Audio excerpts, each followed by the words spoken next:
యేసుక్రీస్తు నామములో మీకు అందరికీ వందములు. ఎవరైతే ఆత్మలో సిద్ధంగా ఉంటారో వాళ్ళకి రాకడ గురించిన భయం ఉండదు. అదొకటే కాదు, ఒకవేళ మరణమన్నా కూడా వాళ్ళు భయపడరు. ఎందుకంటే ఒక ఆయనకి బ్లడ్ క్యాన్సర్ వచ్చింది. ఆయన దేవుని నమ్ముకున్నాడు, రక్షణ పొందాడు. ఆయన ఒక మాట చెప్పాడు, నేను ఎప్పుడు చనిపోయినా నాకు భయం లేదు, నేను సిద్ధంగా ఉన్నా అని ఒక మాట చెప్పాడు. నిజంగానే ఆయన చెప్పిన ఒక వారం 10 రోజుల్లోనే ఆయన చనిపోయాడు. ఇక్కడ తెలుసుకోవాల్సిన విషయం ఏంటంటే, ఏ మనిషి కూడా ఈ లోకంలో శాశ్వతంగా ఉండరు, ఏదో ఒక రోజు చనిపోవాలి.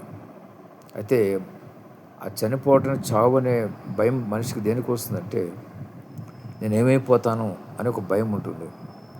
అదే యేసుక్రీస్తుని అంగీకరించి పరిశుద్ధంగా పవిత్రంగా జీవిస్తే కనుక మరి ఆ భయం ఉండదు.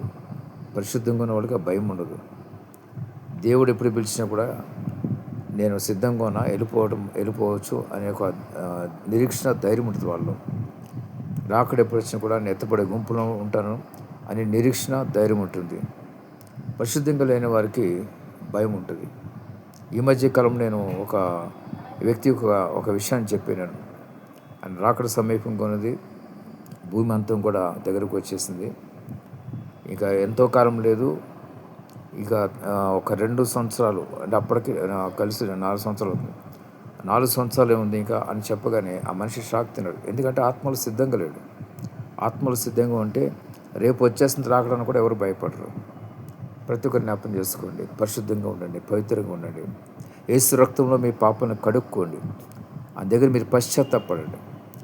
దేవుడు క్షమిస్తాడు, పరిశుద్ధపరుస్తాడు, పరలోక రాజ్యానికి వారసుగా చేస్తాడు. అంతే కాకుండా మీలో పిరిగితనం వెళ్ళగొట్టి మీలో ధైర్యాన్ని, నిరీక్షణ అనుగ్రహిస్తాడు. దేవుడి మాట దీవించి ఆశించిన గాక. ఆమేన్.